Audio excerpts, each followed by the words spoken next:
Hello दोस्तों, कैसे हो आप। मेरा नाम है Ashish Nayak. Welcome you all to CFCS। So आज हम लोग जो क्वेश्चन करने वाले हैं बच्चे, वो RGPV 2011 में आया हुआ है। स्ट्रेंथ ऑफ मटेरियल का क्वेश्चन है। तो ये सिविल और मैकेनिकल दोनों ब्रांचेस के स्टूडेंट के लिए हेल्पफुल रहेगा। चलो, तो without wasting time let's move to our question. Question is, in a tensile test a test piece of 30 mm dia, your dia is given, 250 mm gauge length, your length is given, stretched up to, stretch कितना है बच्चे, 0.0106 mm। What is stretch? Stretch का मतलब आपने जो पुल देने के बाद जो आपकी इंक्रीमेंट इन लेंथ है वो है stretch. It means delta L. Under a pull of 60 kilo newton pull is given. Okay, in a torsion test, देखो यहां से थोड़ा सा ट्विस्ट है। टॉर्शन टेस्ट है। टॉर्शन आपने पढ़ा होगा, अगर नहीं पढ़ा होगा तो मैं उसका फॉर्मूला बताता हूं। In a torsion test the same rod twisted, rod change नहीं हुआ है, ठीक है, सेम है। Same rod twisted 0.017 radian. देखो याद रखना चाहिए, जब टॉर्शन का केस आए तो एंगल हमेशा रेडियन में रखा जाता है, ठीक है, डिग्री में नहीं। अगर डिग्री हो तो आपको पता है pi radian equal to 180 degree, ठीक है। अगर डिग्री में गिवन हो तो आप कन्वर्ट कर दोगे किसमें, रेडियन में। Okay, twisted 0.017 radian over A length of 250 mm, ठीक है। When A torque of, torque given है कितना है बच्चे, टॉर्क है 450 न्यूटन मीटर। देखो यहां से आप टॉर्क की यूनिट भी पता कर सकते हो कि टॉर्क की यूनिट क्या होगी, 4 Newton metre. 450 Newton meter was applied. Then find all the three elastic moduli and mu. Mu stands for what? Mu stands for Poisson's ratio. And ये क्या है बच्चे, three elastic मॉडुलाई। Three elastic moduli मतलब कौन से, तीन अपने इलास्टिक मॉडुलस होते हैं। कौन कौन से? Young's modulus of elasticity, then bulk modulus of elasticity, then modulus of rigidity. चलो, तो फिर अब हम लोग करते हैं इसे सॉल्व। चलो मैं एक काम करता हूं, मैं इसे हटा देता हूं। मास्टर कहाँ है? हम लोग क्या करते हैं, इसका कर लेते हैं पार्टीशन, ताकि स्पेस का मैक्सिमम यूटिलाइजेशन हो सके। ओके, तो चलो हम लोग क्या कर रहे हैं, क्या क्या निकालना है बच्चे, आपको निकालना है यंग्स थ्री इलास्टिक मॉडुलाई, मतलब Young's modulus of elasticity, bulk modulus of elasticity and modulus of rigidity, and fourth is mu, it means Poisson's ratio. तो बच्चे ये सिंपल क्वेश्चन है, बस फॉर्मूले का खेल है थोड़ा सा। तो चलो ए में निकालते हैं, बल्कि यंग्स मॉडुलस ऑफ इलास्टिसिटी। तो ई की वैल्यू आपको पता है बच्चे, क्या होता है, stress upon strain, stress upon strain. Okay, stress क्या होता है बच्चे, stress equal to load upon area and strain for change in length upon total length. जो गिवन था मैंने सब लिख दिया है। हाँ, यूनिट का ध्यान रखना बच्चे, सब कुछ मैंने एमएम में रख रखा है, ठीक है। डाया ऑलरेडी गिवन है एमएम, लेंथ भी गिवन है, डेल्टा एल भी गिवन है एमएम में, मतलब चेंज इन लेंथ।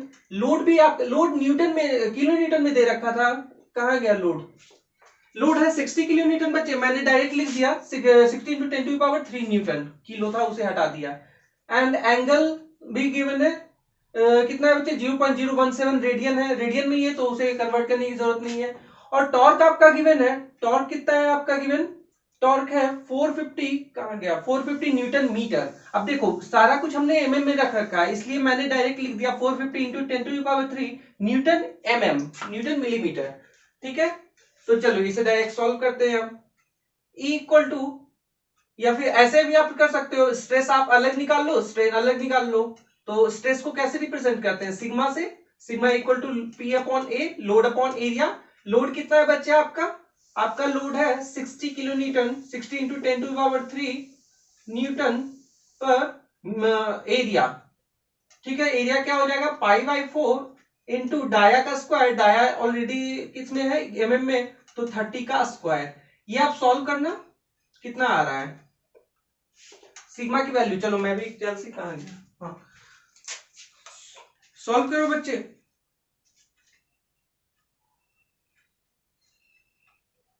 ये आएगा आपका 84.88 न्यूटन पर mm स्क्वायर। ओके, नाउ हम लोग को और क्या निकालना है बच्चे, स्ट्रेन निकालना है। स्ट्रेन को कैसे रिप्रेजेंट करते हैं, स्ट्रेन को रिप्रेजेंट करते हैं एप्सिलॉन से। एप्सिलॉन क्या हो जाएगा, change in length upon total length. और ये कौन सा स्ट्रेन है, कल हम लोगों ने एक क्वेश्चन किया था जिसमें लैटरल स्ट्रेन और लॉन्गिट्यूडनल स्ट्रेन की बात हो रही थी, या फिर लीनियर स्ट्रेन।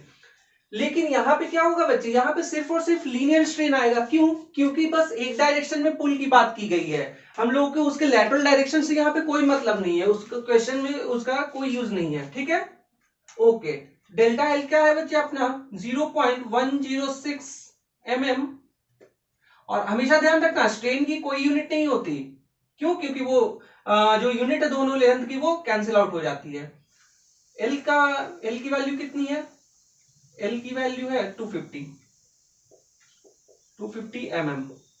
ये सॉल्व करना बच्चे, ये कितना आ रहा है 0.106, ये आ रहा है 4.25 इंटू 10 टू द पावर -4, कोई यूनिट नहीं रहेगी, ठीक है।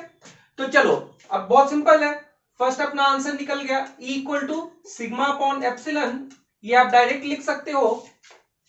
हाँ, एक बात का ध्यान रखना बच्चे, जब भी एग्जाम में आए तो आपका तरीका यही होना चाहिए, गिवन आप लिखो उसके बाद स्टेप बाय स्टेप सॉल्व करो। क्योंकि एग्जामिनर यूनिवर्सिटी में ऐसे ही देखते हैं कि वो लोग स्टेप्स देखते हैं। हम लोग कोई अभी कॉम्पिटेटिव एग्जाम में तो बैठ नहीं रहे कि हाँ हम लोग को बस आंसर निकालने से मतलब है, अपने पास एमसीक्यू है क्वेश्चन फॉर्मेट और हम लोग को बस आंसर टिक करना है, ऐसा नहीं है। अब अपन को प्रॉपर डिस्क्रिप्टिव वे में सॉल्व करना है, इसलिए आप यही स्टेप्स बाय स्टेप फॉलो करो, तो ये आपको मैक्सिमम नंबर मिलेंगे। चलो इसकी वैल्यू क्या हुई, ई सिग्मा अपॉन एप्सिलॉन कितनी वैल्यू हो जाएगी 84.88,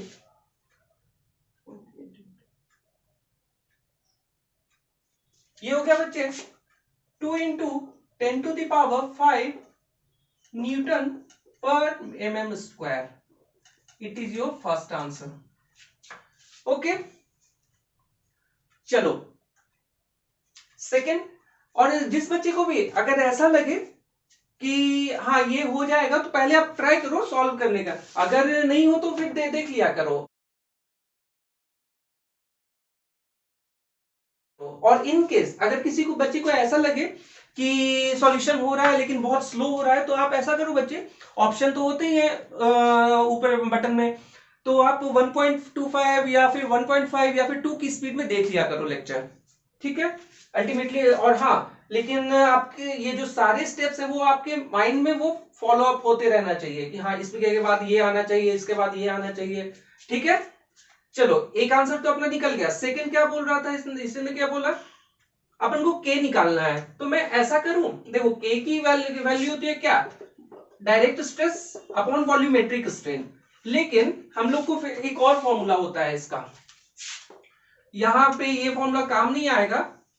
आपने एक पढ़ा होगा बच्चे ई और के में रिलेशन, चलो बी कर देता हूं मैं। आपने एक पढ़ा होगा बच्चे E equal to 3k into 1 minus 2 mu, या फिर एक और इसका ई का और मॉडुलस ऑफ रिजिडिटी यानी जी की का एक रिलेशन होता है, क्या होता है बच्चे 2g इंटू 1 प्लस म्यू, ठीक है। हम लोगों को जी की वैल्यू नहीं पता, म्यू की वैल्यू भी नहीं पता, तो क्यों ना पहले ऐसा करें। हाँ, एक और चीज यहाँ पे गिवन है, यहाँ पे इसने दे रखा है टॉर्क। चलो ठीक है, तो ये मैं पहले क्या करता हूं बच्चे, मैं पहले जी की वैल्यू निकाल रहा हूं। जी की वैल्यू क्यों निकाल रहा हूं, क्योंकि यहाँ पे इसने टॉर्क की वैल्यू दे रखी है। तो आपने एक फॉर्मूला पढ़ा होगा टॉर्शन के चैप्टर में, वो क्या है, वो है T by J equal to G theta by L equal to tau by R. इसकी यहां पे जरूरत नहीं है, फिर भी बता देता हूं। ये क्या है बच्चे, शियर स्ट्रेस है, ये क्या है आपका रेडियस, ये है आपका लेंथ ऑफ शाफ्ट, ये है आपका एंगल ऑफ ट्विस्ट, ये है मॉडुलस ऑफ रिजिडिटी, और अपनी को जरूरत है इसी की, ठीक है। टॉर्क आपका दे रखा है और ये आपको निकालना पड़ेगा। ठीक है, polar moment of inertia. Okay, तो क्या मैं इसे रब कर दूं बच्चे, या फिर मैं इन दोनों को लेकर एक रिलेशन बना लेता हूं। यहां से जी की वैल्यू क्या मैं नहीं लिख सकता T L upon J into theta? बताओ, ऐसा लिख सकता हूं? बिल्कुल लिख सकता हूं। ओके, तो जे के इक्वल टू क्या होगा बच्चे? जे इक्वल टू हो जाता है, टी गिवन है आपका, टी है आपका कितना? टी गिवन है 450 इंटू 10⁻³ न्यूटन mm। लेंथ आपका गिवन है, लेंथ ऑफ शाफ्ट कितना है बच्चे? लेंथ ऑफ शाफ्ट है 250, क्योंकि सेम रॉड उसने ऑलरेडी कह रखा था, तो लेंथ ऑफ शाफ्ट भी सेम होगी। थीटा की वैल्यू भी दे रखी है इसने 0.017 रेडियन। जे, व्हाट अबाउट जे? जे कैसे निकलता है बच्चे? तो जे निकलता है Ix प्लस Iy। ये आपने पढ़ा होगा जब आप 11th-12th में होगे, या फिर इस चैप्टर सोम में भी आपने पढ़ा होगा। तो Ix क्या हो जाएगा? π/64 इंटू, ये आप डायरेक्ट याद रख सकते हो π/32 करके, लेकिन चलो निकाल ही लेते हैं अपन। π/64 into t⁴ plus π/64 into t⁴। Ix और Iy में दोनों डाया तो सही में रहना है, तो क्या मैं नहीं लिख सकता ये डायरेक्ट 2π या π/32 इंटू t⁴? बताओ, सही है? ओके, तो चलो d की वैल्यू आप पुट करना, कितना है d की वैल्यू? 30। तो क्या मैं ऐसा लिख दूं 30⁴? ठीक है, सबको दिख रहा है? ओके, ये सॉल्व करना बच्चे, कितना आ रहा?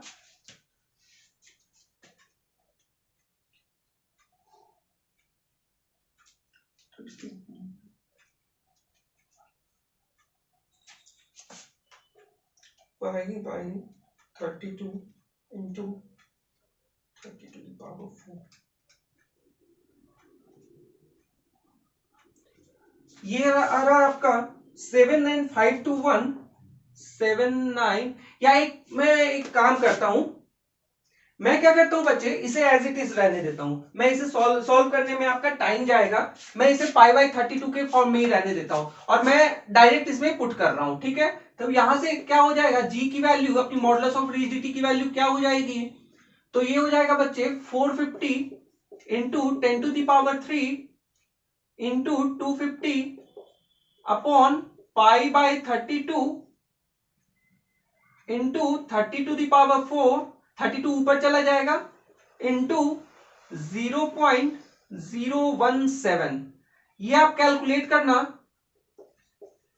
जी की मॉडुलस ऑफ रिजिडिटी की वैल्यू कितनी आ रही है? चलो मैं भी कैलकुलेट करता हूं।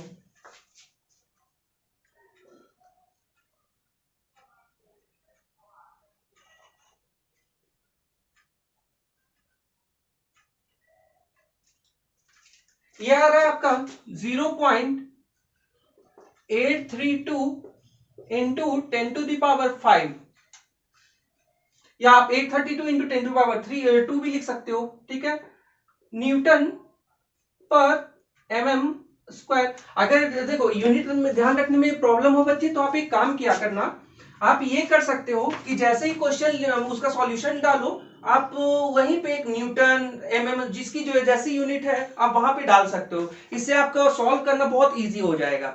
ठीक है, चलो अपना बी पार्ट तो हो गया, अब आते हैं किस पे? सी पे। सी क्या है? सी है अपना के बल्क मॉडुलस निकालना। लेकिन मैंने अभी थोड़ी देर पहले आपको एक फॉर्मूला बताया था, E equal to 3K into 1 - 2 mu बताया था। ठीक है, लेकिन म्यू तो अपने को पता ही नहीं है, हम लोगों को अभी म्यू नहीं पता, हम लोगों को के नहीं पता, तो एक ही इक्वेशन में दो अननोन की वैल्यू नहीं निकल सकती, तो क्यों ना हम लोग पहले म्यू निकाल लेते हैं। तो चलो मैं क्या करता हूं, मैं पहले म्यू निकाल लेता हूं। म्यू कैसे निकालूंगा बच्चे? तो आपको मॉडुलस ऑफ रिजिडिटी पता है, तो आपको एक रिलेशन पता है modulus of elasticity and modulus of rigidity में कौन सा? तो वो फॉर्मूला है E equal to 2G into 1 plus mu. आपको पता है बच्चे, ये E की वैल्यू आपको फर्स्ट से आ गई थी 2 इंटू 10⁵, G की वैल्यू यहां से आ गई 0.832 इंटू 10⁵, यहां से आप म्यू कैलकुलेट कर लो। 10⁵ कैंसिल, यहां से आप म्यू कैलकुलेट कर लो। चलो मैं भी करता हूं।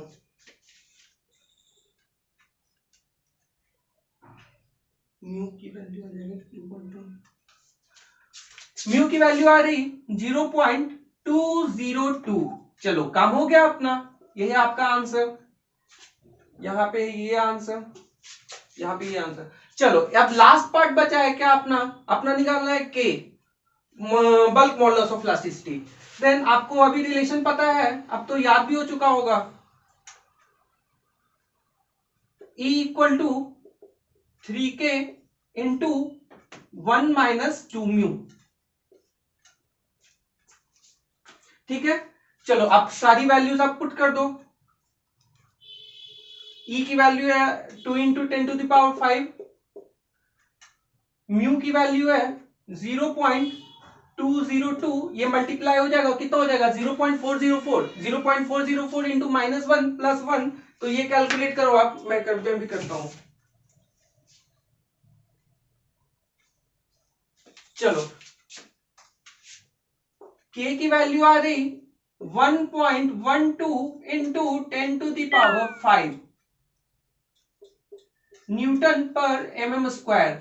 आंसर देखो इन सब में अब देखो एक चीज तो आप अब तक सीख गए होंगे कि मॉडुलस ऑफ इलास्टिसिटी चाहे जो भी हो, आपका यूनिट सबका सेम रहता है, न्यूटन पर mm² या फिर न्यूटन पर मीटर स्क्वायर, जैसा भी है, न्यूटन पर mm², न्यूटन पर mm²। और पॉइसन रेशियो की तो कोई यूनिट ही नहीं होती। ठीक है, स्ट्रेन भी क्या होता है अपना, यूनिटलेस। चलो तो ये बहुत बेसिक सा क्वेश्चन था बच्चे, और ये आया हुआ है आपके 7 मार्क्स का ये क्वेश्चन आया हुआ था, किसमें, आरजीपीवी में 2011 में।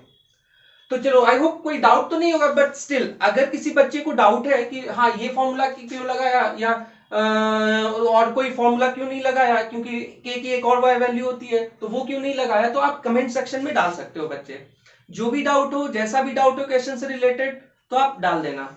ठीक है, चलो तो आज के लिए इतना ही बच्चे, थैंक यू। और अगर किसी बच्चे को कोई सजेशन देना हो, या कोई एडवाइस, या कुछ भी ऐसा बताना हो कि हाँ कैसे इस सेशन को और इम्प्रूव किया जा सकता है, तो आप प्लीज आप बताना उसमें कमेंट सेक्शन में। ठीक है, ओके, थैंक यू।